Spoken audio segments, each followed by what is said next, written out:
I am 25 years old and I am getting married to my fiancé Kevin next month. My family love Kevin and Kevin loves them. However, my mom is the brutally honest type who constantly dish out her opinions and thought on what people wear, how they look, how well off they are. Mostly negative, tasteless, backhanded comments. She says she can't help it and that no one should be offended when she's just being honest. When she met Kevin, she kept making comments about him, his car, his degree, etc. With time and strict conversations, I was able to get her to show some respect. But she kept annoying Kevin by constantly talking about his hairless face. His face is clean, he doesn't have a beard or mustache, which he can be very insecure about. He comes from Irish origins, so he's white, he has no facial hair, while I'm Hispanic. Mom made jokes with her husband about how unmanly it is to not be able to grow a beard or a mustache. Those comments hurt Kevin so much. I had a very stern conversation with her and she said, "Oh, I didn't realize those remarks were offending him, I was just teasing him," or, "You know me, I'm just giving my humble, honest opinion, so he shouldn't take it personal and should learn that this is how I am." She ended up sincerely apologizing to Kevin and we left it at that. As the wedding is approaching, Mom decided to give Kevin a wedding gift and also to let him know how sorry she was for her past behavior. She invited the whole family for dinner and decided it was the perfect time to hand Kevin his wedding gift. He thanked her, but she insisted that he open it right there and then and show everyone what she got him since she knew him that well already. He opened the box and found a set of shaving tools with a shaving cream. Kevin stopped for a sec and kept staring at the gift. My stepdad took it and showed everyone, then Mom and others started laughing while stepdad kept saying, "You get the joke, Kev? You get it?" And my brother running around the table laughing with everyone. Kevin got up and walked out. I was so mad I lost it on Mom asking why she did that and humiliated Kevin in front of everyone. She told me to relax, she was just messing with him, but I said she knew how he felt about this topic and demanded she apologize. But she said no, since she wasn't responsible for his reaction and thought he was going to laugh along.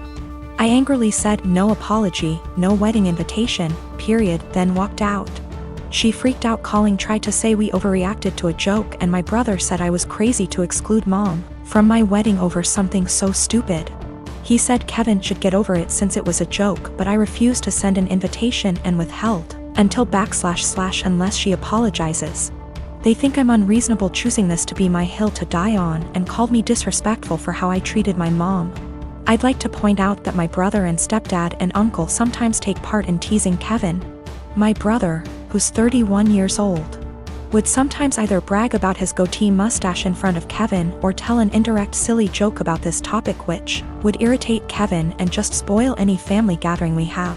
But Mom is the one who started this whole campaign, and I've already had conversations with her about it. I am a 28-year-old woman and have been married to my husband, a 32-year-old man, since 2018. My husband is ethnically Japanese and a second-generation American. His parents are from Osaka. He sort of half speaks Japanese, mostly sentences he has memorized / greetings. And his parents speak great English. On the other hand, I lived in Japan for 3 years, so I am conversationally pretty good. I have studied hard to get to the level I'm at, and I have passed level 2 of the Japanese language proficiency test. Not great, but not bad. Lately, my husband is super into me calling him Goshijin-sama, which can be translated to my honored husband. It's extremely unusual to call your own husband this, as it is usually reserved for other people's husbands as a respectful term. But it's kind of an anime / Japanese geek culture thing. I was okay with it in private because it makes him happy. Last week went to his parents' house for dinner, and on the way over he asked if I could call him Goshijin-sama all evening. I immediately shot his idea down with a firm no, because that would be super embarrassing. His parents are native Japanese speakers in their 60s. I'm not going to subject them to what you'd pay a waitress in a maid cafe $20 for a cup of coffee to call you. To be honest, I don't think my husband really gets how the phrase is properly used, despite his insistence. He kept trying to convince me, reminding me that he is Japanese and knows what is proper. Despite the fact that I speak better Japanese than him, but I was having none of it. I just shut down and tuned him out. We got there, and sometime into the night I called his name to ask if he wanted a drink.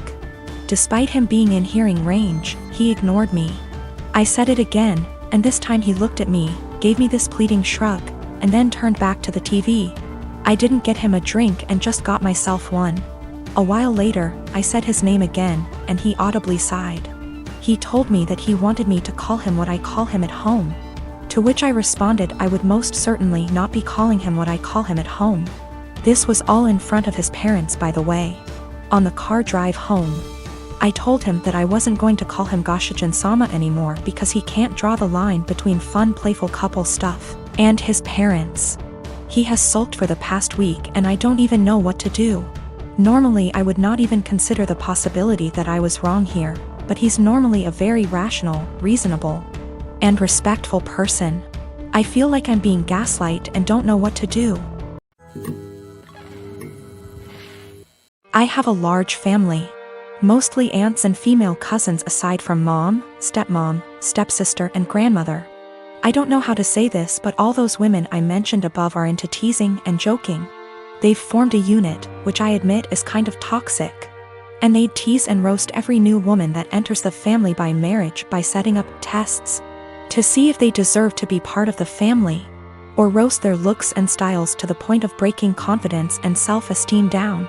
Then after a few months of teasing they'd announce that they've finally welcomed them into the family. The newest member would join in on the teasing too, which is crazy as my dad says. When I first introduced my then girlfriend, now wife, I made it clear that I didn't want any of the women in the unit to come at her or harass her, not even with a single word. They went behind my back and roasted her looks and job, and I discovered they've been doing it on Facebook. I had them apologize one by one after they gave the "we're just testing the water to see if she's capable to be part of the family" excuse. They didn't want to apologize, but once I said I wouldn't invite any of the unit unless they apologize, including my mom, everyone immediately apologized and brought gifts for my wife. My wedding was 2 weeks ago. There was talk about the women in the family wanting to pull a prank on my wife by wearing white and called it the ultimate test to see how my wife react. My brother warned me, so I announced that if any one of them showed up in white I'd have them kicked out, including mom. They said this wasn't true and they'd never do such thing. But they showed up to my wedding one by one wearing white dresses, and each and every one of them was told to leave after they tried giving excuses by either making scenes or getting the men involved. The senior women of the unit, who are mom and aunts, also showed up in white but refused to leave. I threatened to take harsher action and mom was pissed, telling me to step aside, but I didn't let her in. I had her leave while the men in the family were watching stunned. Dad was on my side and supported me a lot. I felt absolutely awful because my wedding was being interrupted by them making scenes. My wife was hurt beyond measure, but the women in the family were pissed. My cousin blasted me on social media later, saying I excluded all the women from the wedding because my wife was so insecure she couldn't handle another woman's presence at her wedding.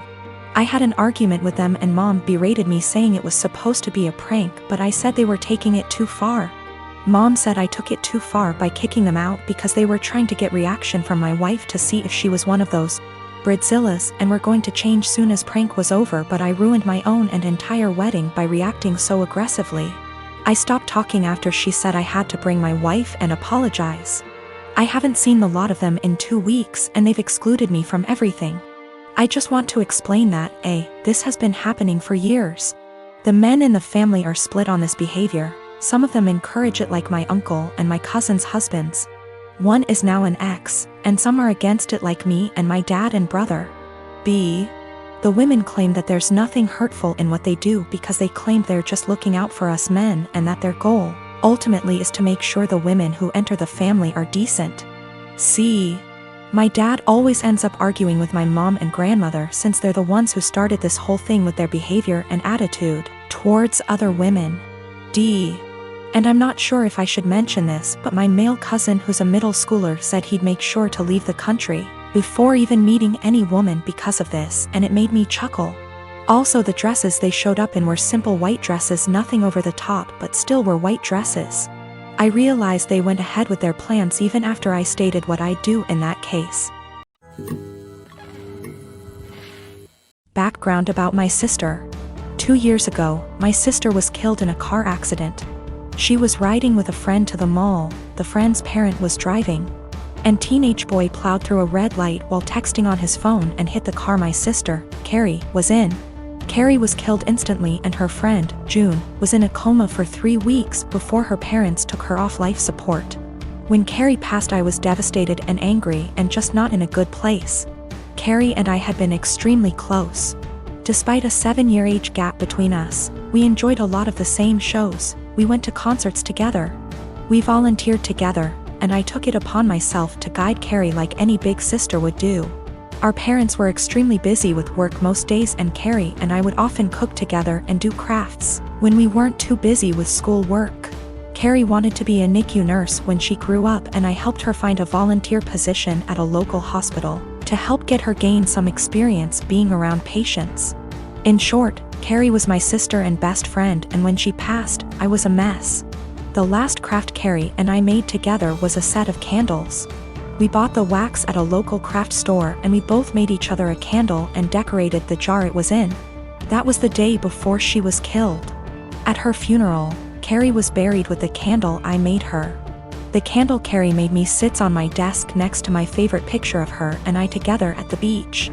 Or it did, until last week. Background about my boyfriend. I met my boyfriend about 1.5 years ago, about 6 months after Carrie passed. I wasn't looking for a relationship, I was still grieving my sister's death. But Eugene came along and it was love at first sight. He was extremely supportive, let me cry on him when I needed to, didn't push me into getting over grieving or anything. He was extremely gentleman about everything and very, very patient. After 6 months of seeing each other pretty regularly, we made it official. Eugene came into my life at a very low point and he has always been very respectful of sentiments I keep from my sister. Never asking me to take them down, always giving me space when I needed to cry.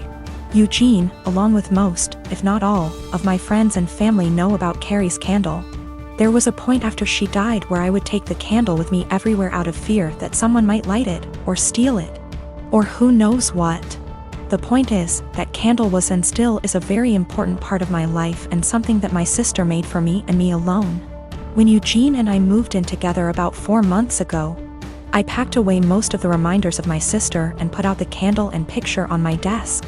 I felt that this was a huge step because when I'd lived just by myself I had pictures everywhere and a few knickknacks laying around from my sister.